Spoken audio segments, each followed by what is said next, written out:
Hola, buenas tardes. Estamos aquí en el Conservatorio sobre Violencia de la Mujer, en conmemorando el mes de marzo y conmemorando el Día Internacional de la Mujer. Tenemos una invitada muy especial desde México.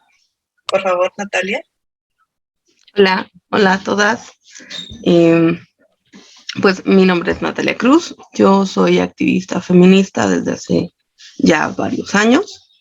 Eh, He colaborado en varias colectivas acá en México y ahora trabajo, bueno, más bien, me muevo de manera independiente, pero siempre tejiendo con otras mujeres, ¿no? Acá en Latinoamérica en general, no solo en México, sino en Latinoamérica. Y el activismo que hago es activismo feminista desde una visión crítica de la heterosexualidad, abolicionista de los vientres de alquiler, abolicionista de la prostitución, eh, y también muy crítico con respecto a las teorías de género, ¿no? Ese es como mi trabajo. Yo doy acompañamiento, soy psicóloga, también estoy terminando la carrera en filosofía y primordialmente me he dedicado a hacer acompañamientos de interrupciones de embarazos y también acompañamiento en situación de crisis, ¿no? No doy terapia, es acompañamiento psicológico porque considero que la salud mental es una de las cosas más importantes que se ha dejado de lado en el trabajo de los feminismos y que no alcanzan los recursos a veces para poder cubrirlo. Entonces, mi acompañamiento es gratuito, pero solo es durante la época de crisis, el momento de crisis, y después las canalizo a una terapia en forma, por lo menos para que puedan atravesar ese momento de crisis, porque regularmente cuando viene la crisis de violencia, pues viene acompañada de violencia económica y esa violencia económica nos impide no tener un acompañamiento psicológico en forma. Entonces, eso es lo que hago. Estudio feminismo desde hace mucho tiempo. También he estado trabajando con sexualidad humana, derechos humanos, derechos de las mujeres y perspectiva de género, ¿no? Como todo ese conjunto de marcos teóricos son algunas de las cosas que manejo. Y pues el día de hoy, Jaco me invitó para que les pudiera hablar un poco acerca de la violencia de género. Este término es un término relativamente nuevo que se empezó a utilizar en vez de o en lugar de violencia contra las mujeres, ¿no? A mí me parece que no es necesario hacer la diferenciación. Cuando hablamos de violencia de género, hablamos de violencia contra las mujeres, porque no estamos refiriéndonos, cuando decimos violencia de género, no estamos refiriéndonos a que cualquier género puede atacar a cualquier otro, ¿no? Sino que las mujeres reciben violencia por condiciones de género, ¿no? Entonces, quizás ese sea un primer problema del concepto. Decir violencia de género sería mejor hablar de violencia contra las mujeres, porque esta violencia contra las mujeres es muy específica, ¿no? Eso no quiere decir que no haya violencia contra los hombres o entre hombres o que las mujeres no seamos violentas. Se refiere a un tipo de violencia muy específico, o sea, es como de toda la violencia que existe en el mundo, vamos a sacar de esa violencia esta, porque tiene características y componentes propios de esa violencia, ¿no? En violencia de género o en violencia contra las mujeres vamos a tener el componente de que se sostiene de una estructura patriarcal o falogocéntrica o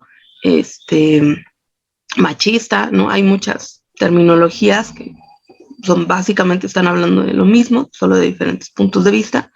A mí me gusta el término de patriarcado porque creo que es un muy buen término para hablar del sistema que existe. Pero también podremos decir machismo o misoginia. En el término de patriarcado a mí me parece que se incluyen todos, ¿no? El machismo, la misoginia, la homofobia, etcétera, la lesbofobia.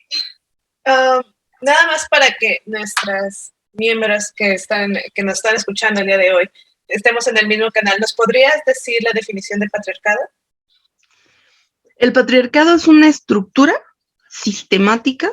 Eso quiere decir que no está ni en una persona, ni en un gobierno, ni en una sociedad específica. Es un sistema estructural que existe desde hace siglos, que existe por lo menos acá en Latinoamérica, muchas mujeres latinoamericanas han hecho estudios precoloniales del patriarcado. Eso significa que no viene de Europa, existía antes incluso, ¿no? En las culturas mesoamericanas, por ejemplo, en las culturas griegas, o sea, podemos rastrearlo en las culturas más antiguas, incluso en estas que les llamamos civilizaciones agrícolas, que son la egipcia, Mesopotamia y demás, podemos ubicar ahí el patriarcado, no en las mismas formas que hoy en día se nos presenta, claro, pero ahí está, ¿no? Ahí lo vemos. Ah, mira, esto son síntomas, son ejemplos de cómo el patriarcado ya estaba operando. Conforme fue llegando otros sistemas, ¿no? El patriarcado no es un ente, sino que es una estructura, y esta estructura se moldea, se adapta. Entonces, cuando llegan otros sistemas, por ejemplo, el sistema capitalista, eurocéntrico, la supremacía blanca, etc., todo eso se junta y fortalecen al patriarcado. Este patriarcado podemos verlo en leyes, acciones, ideas, constructos sociales, roles de género. Todas estas cosas son ejemplos de cómo opera el patriarcado, pero no son el patriarcado en sí.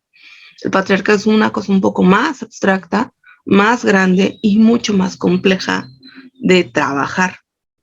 En el feminismo y en los activismos feministas, lo que hacemos es una crítica al patriarcado, pero operando en ejemplos específicos de cómo ese patriarcado opera. Es decir, cuando decimos que cuestionamos al sistema, pues estamos hablando de una entidad muy grande y abstracta, de una estructura que atraviesa un montón de cosas, pero que se ve reflejada en este ejemplo, en este caso. Y también lo que decimos es que el patriarcado atraviesa a todo el mundo, hombres y mujeres, fuimos construidas en el patriarcado, socializadas y socializados allí, pero son los varones quienes encarnan a ese patriarcado, ¿no? Porque ellos son a los que este sistema, y esa es su base fundamental, ¿no? El patriarcado es este sistema que mediante todas estas cosas, leyes, roles y demás, va a darle una jerarquía superior a los varones y una jerarquía inferior a las mujeres. Y además, no solo es la jerarquía, sino que la relación entre hombres y mujeres va a ser siempre de sumisión y dominación, ¿no? Entonces, a eso le llamamos patriarcado. Bueno, eso yo le llamo patriarcado, las teóricas feministas también le llaman patriarcado, y hay otros términos, ¿no? Falogocentrismo, el sistema machista, el sistema misógino, etcétera. Bueno, incluso le llaman sistema de género, ¿no? Sexogénero, etcétera. Y a lo que se están refiriendo es a esta inequidad estructural que existe.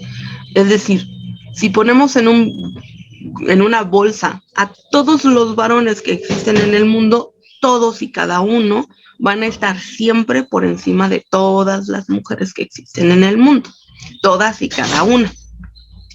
Eso significa que, y hay una frase que según recuerdo del Rosa de Luxemburgo o de Emma Goldman, no recuerdo en este momento, que decía, ¿quién es el hombre más oprimido del mundo, el hombre más precarizado, el hombre más pobre, más racializado del mundo, siempre va a tener debajo de él a su mujer? Y entonces la entidad, el sujeto más sumiso, más marginado, más violentado, siempre van a ser las mujeres. Y ya, entonces eso sería el patriarcado, ¿no? Y sobre eso, después, cuando empezamos a hacer análisis, salieron los estudios de género. Los estudios de género analizan qué es la feminidad, qué es la masculinidad, cómo se relacionan y cómo esto facilita o mantiene el sistema patriarcal, que no es lo mismo que ser hombres o mujeres, sino estas condiciones que se nos dijeron, bueno, tú eres mujer, entonces te toca ser femenina, tú eres hombre, entonces te toca ser masculino, y cómo esas cargas sociales facilitan que el patriarcado siga vigente. Y ya. Wow. Gracias. Bueno, ya que dejamos claro entonces el término de patriarcado, era muy importante. Que era muy importante, claro, ¿no? Entonces ahora sí hablemos de la violencia de género. Les decía que la violencia de género es cuando nos referimos específicamente a un tipo de violencia. Y para eso me gustaría retomar el término de feminicidio que se desarrolló aquí en México y que lo desarrolla Marcela Lagarde, porque es como la punta del iceberg de todo lo que es la violencia contra las mujeres o la violencia de género. El feminicidio es un tipo de asesinato muy particular. No todas las mujeres que son asesinadas son víctimas de feminicidio. Eso es importante, ¿no? Así como no todas las mujeres que viven violencia son víctimas de violencia de género. ¿Cómo saber que soy víctima de violencia de género? ¿Cómo saber que tuve un atentado feminicida? ¿O cómo saber que una mujer fue asesinada por feminicidio por razones de género? Aquí podemos hacer como un listado de varios elementos. En primer lugar, los feminicidios, por ejemplo, son cometidos primordialmente por sus parejas. Y eso es importante, ¿no? Porque ahí lo que se está jugando es una idea de propiedad. Es mi mujer, es mi esposa, mi novia, y yo tengo derechos por sobre su cuerpo porque es mi propiedad. Entonces, este primer ejemplo es un caso de violencia, o bueno, es un rasgo de la violencia de género. Pero no solo eso. Además de ser primordialmente asesinadas por sus parejas o en razón de sus parejas, ¿no? Por ejemplo, que en las guerras, tu pareja es el líder de tal grupo, te mato a ti para castigarlo a él. O en el caso del narcotráfico, que en México es un problema muy grave, en Latinoamérica en general, pues que tú eres novia de tal capo y quiero agredir a ese capo, pues te mato a ti. Entonces, quizás no te mató tu pareja, pero te mataron por ser pareja de ese sujetito, ¿no? Y entonces se juega lo mismo. Tú eres una propiedad de él, eres una extensión de él, y entonces a ti te ataco. Te puedo atacar porque eres una propiedad. En segundo lugar, es que esta violencia nunca viene sola. Ajá. Y eso también es muy importante recalcarlo. ¿A qué nos referimos con que no viene sola? Regularmente pensamos que la violencia de género es que me peguen o que me traten de ahorcar, de matar, de quemar. Pero dice Marcela Lagarde que no, que esta violencia solamente es la cúspide de una serie de violencias que se fueron generando a lo largo. La que casi siempre viene acompañada es la violencia psicológica, ¿no? Que es hacerte, minarte mentalmente, constantemente. La violencia relacional, que es aislarte de todas tus relaciones posibles. La violencia económica, que es quitarte el sustento para que dependas absolutamente de este varón. La violencia sexual, ¿no? Y otras tantas. Entonces, hay un entramado de violencias. No es una mujer que, quién sabe por qué, ¿no? El día de hoy, su esposo se le voló algo en la cabeza y la mató. O esta mujer, pues quién sabe, no, siempre había vivido feliz, muy tranquila, y hoy la golpeó, porque sí, hay una estructura de violencia detrás, que es una cadenita, una escalera que va escalando, escalando, escalando, hasta llegar a la violencia feminicida. La tercera es que hay una serie de revictimizaciones en la violencia machista, en la violencia de género. Estas revictimizaciones se refiere cuando, por ejemplo, el cuerpo es expuesto en un lugar público. Eso es muy común en un feminicidio. El cuerpo se expone como un recordatorio constante de que cualquier mujer que se porte mal, esto es lo que les va a pasar. Se expone en los medios de comunicación, ¿no? Los casos también son muy expuestos mediáticamente hablando.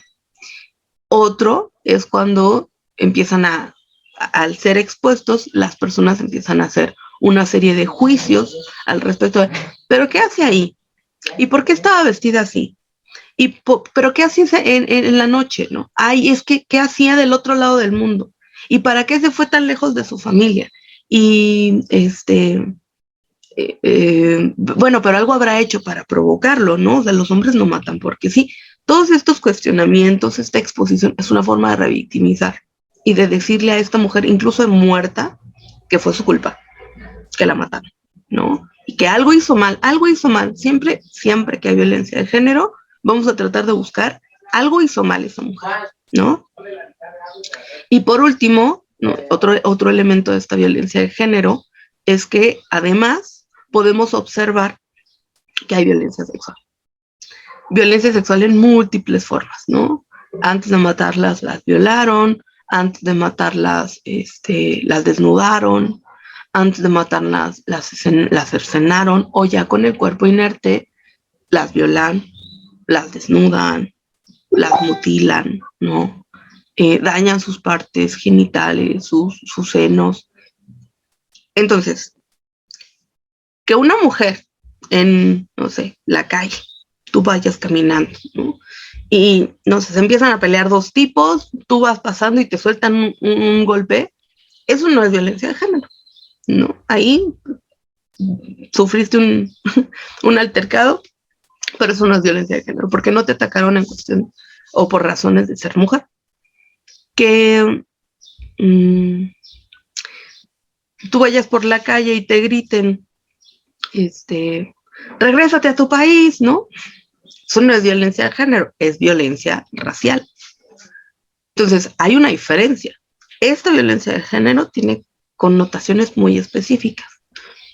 Por eso es que podemos decir que existe, ¿no? Porque tenemos evidencia de que tiene connotaciones propias y de que se diferencia completamente de otro tipo de violencias. Igual la violencia racial tiene sus propias connotaciones. Y en el caso de mujeres que viven en países europeos y que no son europeas, las dos cosas se mezclan, ¿no? Porque se va a mezclar la violencia racial y la violencia de género. Un hombre migrante racializado, es decir, moreno, negro, musulmán, afrodescendiente, ¿va a vivir violencia racial? Sí. Pero, ¿va a vivir violencia de género? No. Esa le toca a las mujeres. Y entonces, el vivir con todas estas violencias hace que haya lugares un poco menos inseguros para las mujeres para vivir, pero no existe un lugar en el mundo que sea seguro para las mujeres.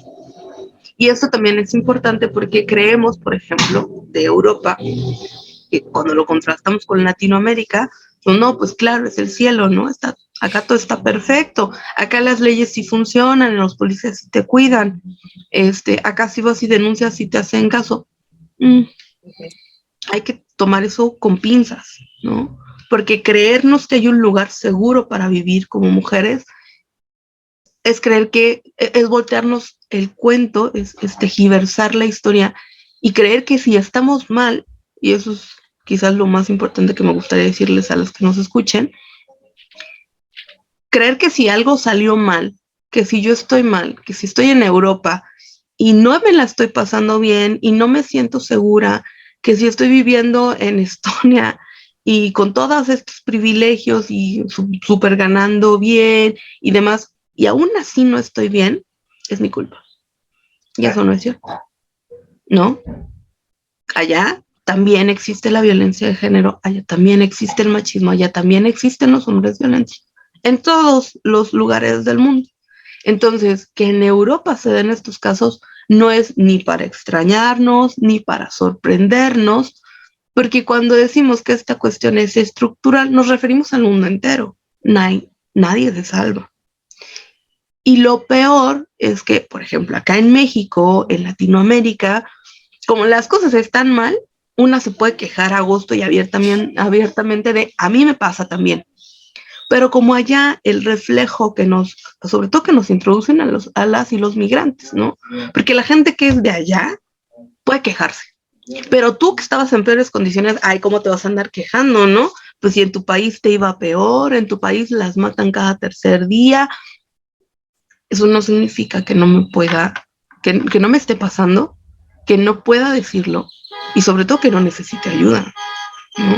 Que yo venga de una situación, de un país que tiene una situación más grave, no significa que acá no pase y que yo tenga la culpa. Yo no lo llevo conmigo. Yo no llevo conmigo la violencia, las agresiones, ni el machismo. Yo llego a un lugar en el que ya estaba. Y eso también hay que recalcarlo. No somos las causantes de la violencia de género, porque no es nuestra condición de mujeres las que nos provoca esta violencia. Es que el mundo lee que como somos mujeres, pueden ejercer violencia contra nosotras. Entonces, nosotras no llevamos esa violencia. Esa violencia estaba allí y cuando ven un cuerpo, ven a una mujer sobre la cual descargar esa violencia, lo hacen. Pero nosotras no tenemos culpa en eso, ¿no? Ya. Wow. No sé. Preguntas. Gracias. Eso fue, creo que me ha dejado muchas cosas, me ha abierto varios horizontes justamente con este proyecto que tenemos acá en Estonia que estamos tratando de llevar a cabo, y sobre todo la extensión de la ONG en cuanto a la especialización en migrantes y en violencia doméstica. Entonces, justamente, por ejemplo, esta diferencia que haces entre los distintos tipos de violencia es muy relevante porque justamente nos dicen, pero si no te pegó, si no tienes marcas, no eres víctima de violencia. Pero inclusive creo que justamente lo que mencionabas de las mujeres migrantes es que en muchas ocasiones su derecho a estar en ese lugar está ligado a su agresor. Entonces ese es otro tipo de vulnerabilidad y otro tipo de violencia que inclusive platicando con refugios para mujeres acá en Estonia, nos decían que no tenían un protocolo especial entre mujeres migrantes y mujeres estonias. Entonces imagina todo lo que a mí eso así me explotó la cabeza porque los números son muy grandes. Y hablar con una mujer estonia y con una mujer que a lo mejor ni siquiera habla inglés, que solo habla en este caso español, es completamente, es todo un universo que también puede poner mucho en juego su estabilidad psicológica, su salud mental. Entonces, sí me parece muy relevante esto que mencionas. Me queda una pregunta sobre lo del feminicidio. Quizás, no sé si nos pudieras dar un poquito más de referencia histórica de cómo, en qué momento se hace legal en México, porque, por ejemplo, tengo varios amigos en derecho que una vez tuvimos una plática y que hay todavía muchas vacas sagradas, pongámoslo así, en las grandes universidades del derecho que dicen que el feminicidio no existe. No existe. Entonces, sí, y justo es por eso, porque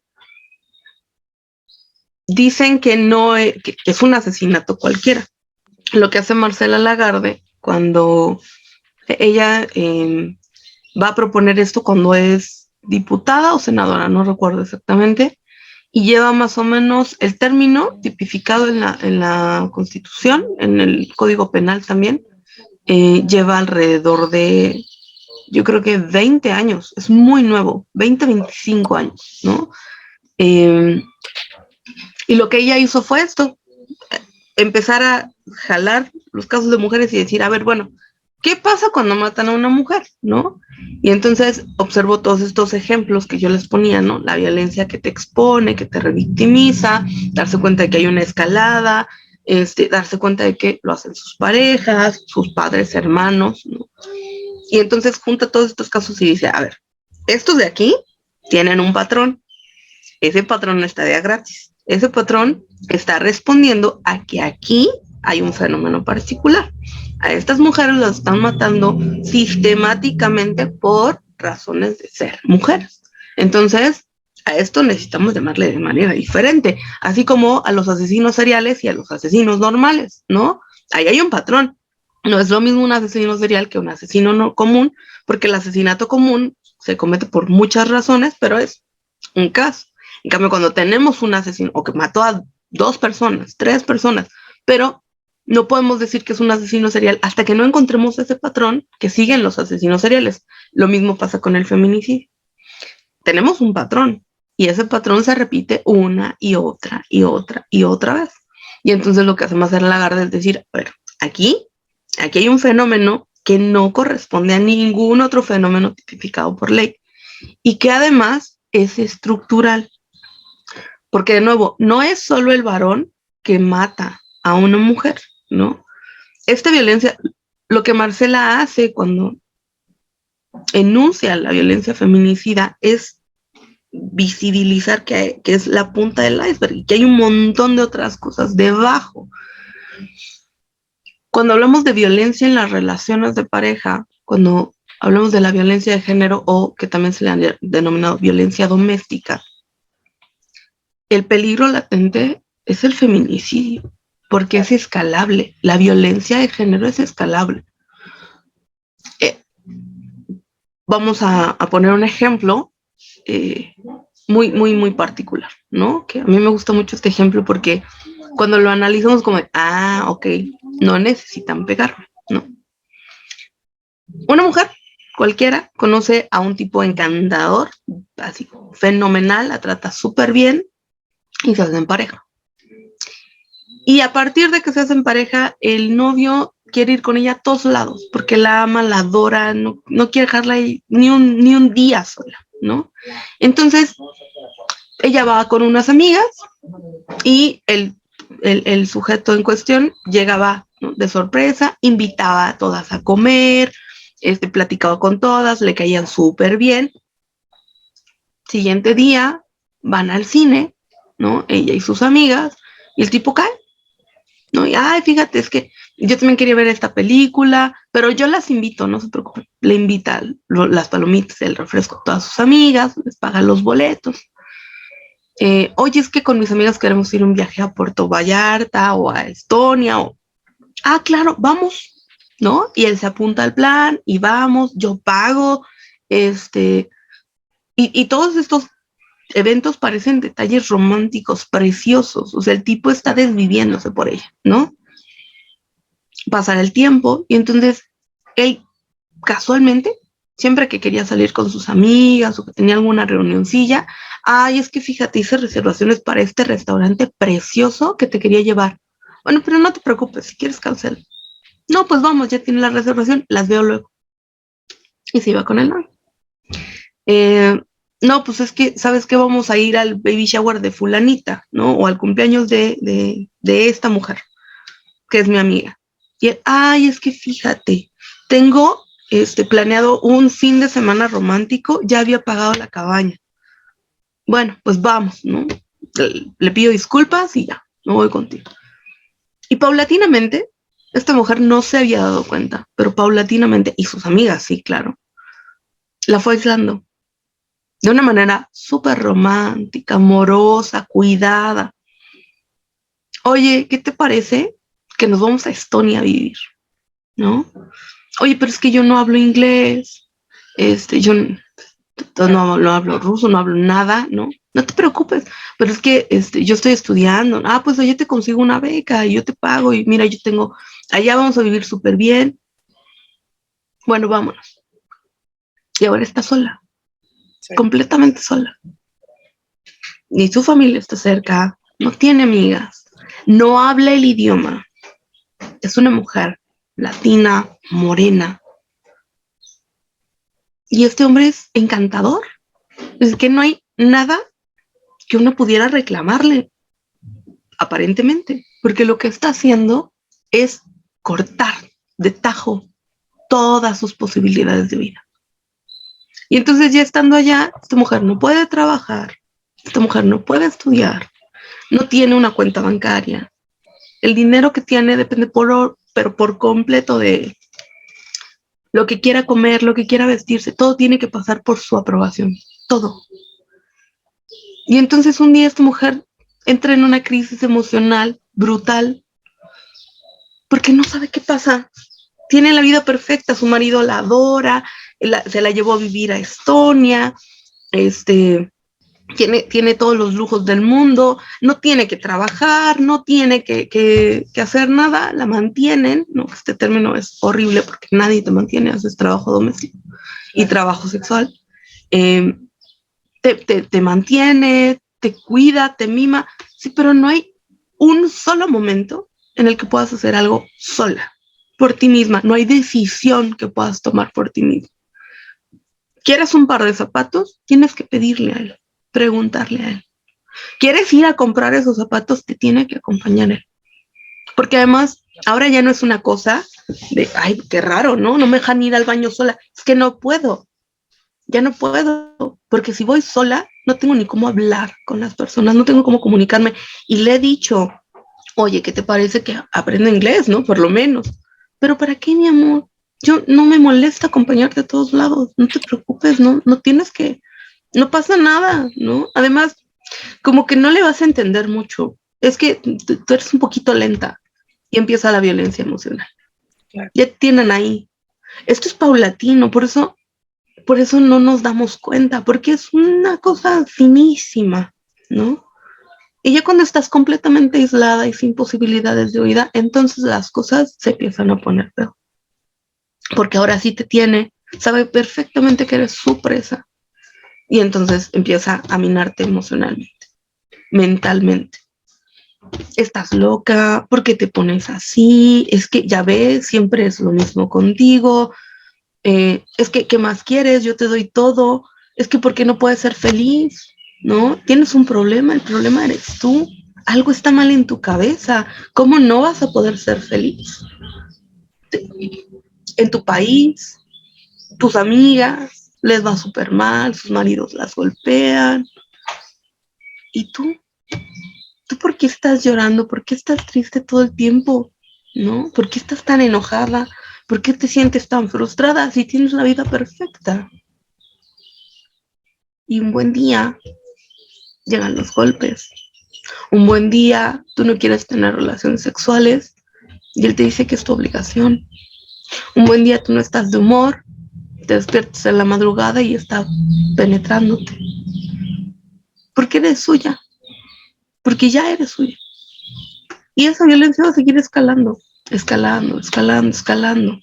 Nunca va a detenerse. Ya no. Porque esa es una de las características de la violencia de género. No se va a detener.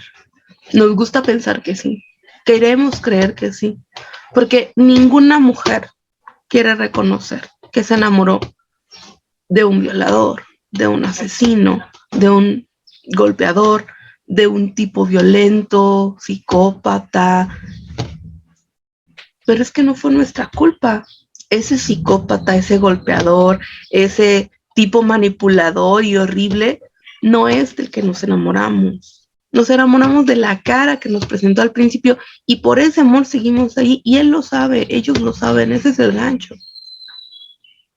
No es responsabilidad de las mujeres, pero mientras las mujeres no puedan reconocer que ese príncipe azul en realidad es un monstruo, que ese príncipe azul corren el riesgo de que un día en la madrugada las ahorque, que se las mande al hospital. Entonces, estas mujeres no van a poder protegerse. Entonces, tiene que haber un quiebre. Eso es lo que tiene que pasar en la mente de las mujeres, un quiebre en el que puedan separar la imagen del príncipe azul, que no sé por qué, que es perfecto y que no puedo encontrarle un error. Tiene que haber un quiebre. Y por eso es que regularmente cuando las mujeres se dan cuenta de que viven violencia de género, es cuando las golpean. Porque ahí sí ya hay algo que le puedo reclamar. Todo lo anterior no cuenta, no es válido. Que todo el tiempo me esté diciendo que soy menos inteligente, que me haga chistes sobre que soy tonta, o sobre que soy muy morena, que estoy muy voluptuosa, que estoy gorda, que estoy subiendo de peso, que ya no me cuido. Todo eso no cuenta como violencia. Porque no nos dicen que eso es violencia y que eso es una señal de peligro inminente. Sal corriendo de ahí, pero llega muy tarde. Y cuando llegues, cuando ya te golpearon. Y es una cachetada a veces, ¿eh? Y a veces la cachetada incluso dices, no, pues es que se le salió, estábamos peleando, fue una discusión. Y no es sino hasta que ya te mandan al hospital que te das cuenta que este príncipe azul no es con el que estás viviendo. Ese ya no existe.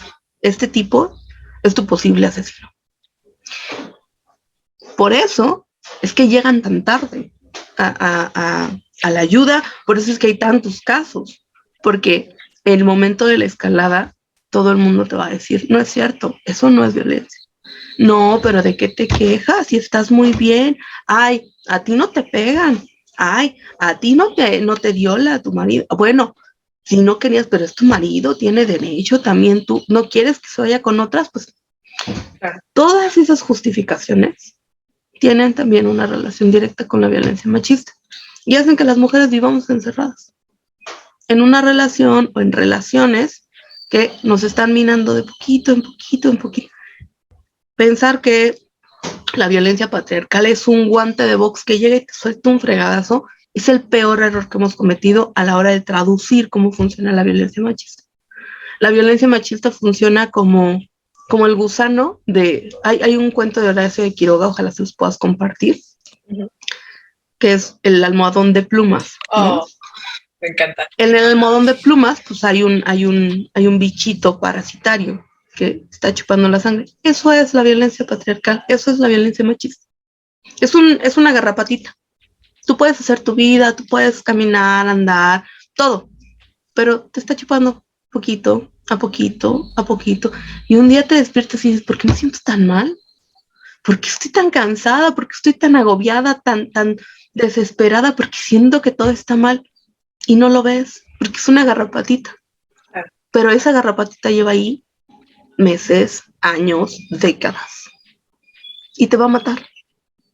Ya sea físicamente hablando, porque agarre y te ahorque, o porque mañana te tire de las escaleras, te prenda fuego, que es uno de los fenómenos súper particulares de España particularmente, y en Europa he oído de muchos casos al respecto, hombres que llegan con un bidón de gasolina y les prenden fuego a sus mujeres, ¿no? Pero también puede ser un asesinato simbólico. Un día te despiertas y solo no te reconoces. No recuerdas la última vez que fuiste completamente feliz. No puedes enunciar una sola meta que tengas tú en la vida. Tu vida gira en torno a él. Ya no eres capaz de pelear. Solo te resignaste a que esto va a pasar. Y te tragó, ¿no? Y recuperarte de eso es bien complicado, pero se puede. Y eso también es importante decirlo. Todas podemos sobrevivir a esa violencia porque no es nuestra, no somos nosotras. Es algo que nos está pasando, pero esto no nos hace a nosotras, particularmente un tipo de mujeres pobres, débiles, fáciles de violentar. Le pasa a todas las mujeres del mundo. La reina Isabel vive violencia de género. La canciller de Alemania vive violencia de género. Todas y cada una de las mujeres de la historia han vivido violencia de género. Nadie se salva. No hay forma, porque no somos nosotras. Porque no está en nosotras.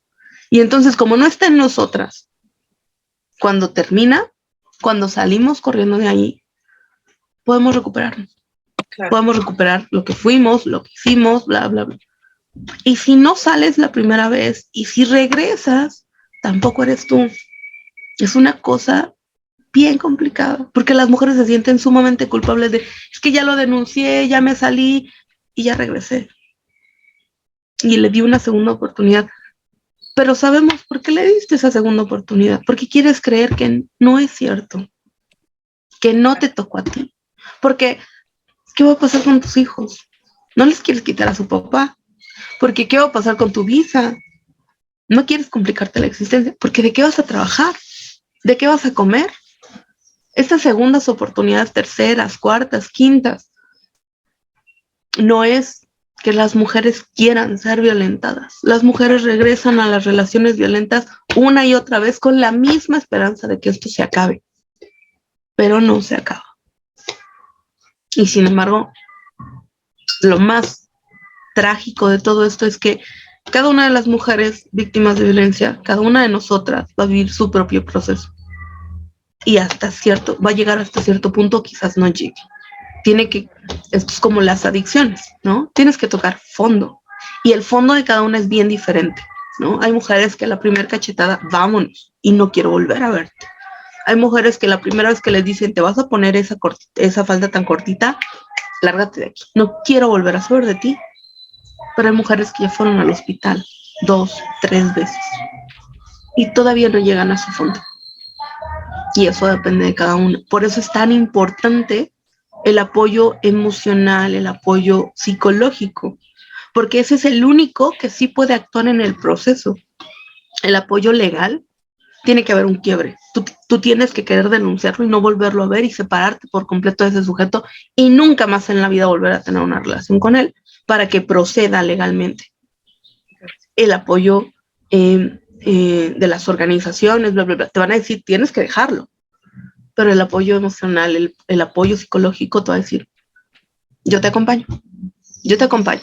Lo que quiero que sepas, que recuerdes, que este es el espacio seguro en donde tú vas a recordarte a ti misma que sí puedes, que eres valiente, que eres fuerte, que eres poderosa, que vales la pena, que no te mereces esto, que no es tu culpa. Y vamos a construir herramientas para que el día que estés lista, te vayas. Por eso es tan importante el acompañamiento psicológico y por eso es que todas las mujeres deberíamos de tener una acompañante terapéutica. Sí. Todas. Porque incluso si no te has dado cuenta o incluso si en este momento de tu vida estás muy bien, esas herramientas que tenemos, estructuralmente hablando, la autoestima de las mujeres se cae así. Es muy fácil. Y esa autoestima no es una cosa de, yo valgo mucho, soy bueno. Son las herramientas que tienes para valerte en la vida por ti mismo. Si te las tiran, quedas completamente inutilizada. Te sientes incapaz de salir, de valerte por ti misma, de protegerte. Por eso necesitamos tener una autoestima fuerte, herramientas sólidas, redes de apoyo. Hay cosas que se pueden hacer para prevenir, no para evitar, porque a la mujer más poderosa, más inteligente, a todas las mujeres, contándome, yo también he vivido violencia, yo también estuve en relaciones violentas, no hay una sola mujer que no lo haya estado. A la mujer más feminista, a la mujer más progresista, la mujer con doctorados y maestrías, todas somos sujetos de violencia. Entonces, no hay forma de evitarla, pero sí hay forma de prevenir y sobre todo de solventar, que cuando te pase puedas recuperarte. Y ya. Eso. Creo que son un montón de cosas con las que yo personalmente me quedo. Creo que algo que he aprendido en este proceso con la red es el validar las emociones de las personas. Y justamente lo que platicaba es que de repente, como nos van aislando o son tan perfectos, es el príncipe azul, no tiene ningún defecto, pues creemos que las que estamos locas somos nosotras, que algo está mal en nosotras, que nos estamos imaginando cosas. Y justamente es la historia que estabas contando tenía ciertos, se asemejaba a cosas que yo había pasado. Y que yo estoy segura que la mujer que escuche este video va a decir, sí, me veo, me reflejo. Y creo que justamente estas pláticas nos ayudan muchísimo a entender, dar un poco más de horizonte en lo que está sucediendo y justamente a reconocernos como sujetos violentados y ver qué podemos hacer al respecto, porque si no sabemos cuál es el problema, si no identificamos que existe un problema, no hay manera de que podamos evitarlo, no hay manera de que podamos tener las herramientas, porque es como ir en un cuarto oscuro, sin luz, tratando de encontrar una aguja. Me lo parece. No sé si quisieras agregar algo más. Yo he aprendido muchísimo el día de hoy. Gracias. Creo que sería, esperemos que en algún otro momento podamos colaborar más de lleno en esto, porque a mí me parece que tenemos mucho que aprender. Como dices, pasa en todo el mundo, pero cada caso tiene sus matices. Entonces, justamente tener como la teoría, tener también el diálogo entre, por ejemplo, tus vivencias, tu experiencia desde México, siendo mujer activista, y como nosotras queriendo ser mujeres activistas migrantes en Estonia, hay ciertos matices que se encuentran y otros que son completamente distintos y que dan su peculiaridad del caso. Yo te agradezco muchísimo por esta plática. Creo que todas las integrantes de nuestro grupo, espero que las podamos escuchar porque ha sido muy enriquecedor. Te lo agradezco mucho, Natalia. No, gracias a ustedes. Me gustaría mucho que no se fueran con la idea de que yo soy una especie de adivina, que tengo superpoderes mentales, ¿no? Que puedo predecir lo que va a pasar. No soy yo, es que hay un patrón. Eso es lo que nos demuestra que hay un patrón. Que cada vez que lo contamos, que cada vez que decimos estas cosas, alguien, alguna, a muchas, como, no, nos hace sentido. Es que no eres la única. Y eso es lo más importante que quiero recordarte. No estás sola, no eres la única, no eres tú. Estas violencias que vivimos por ser mujeres, nos pasa a todas, pero salimos de esto. Asumirse víctimas, asumir que estamos en una posición de violencia y de vulnerabilidad, no es tirar la toalla, no es vencerse, ni rendirse, ni reconocer culpa, ni sentirnos estúpidas, tontas e incapaces. Eso, reconocernos víctimas, es el primer paso para salir de ahí.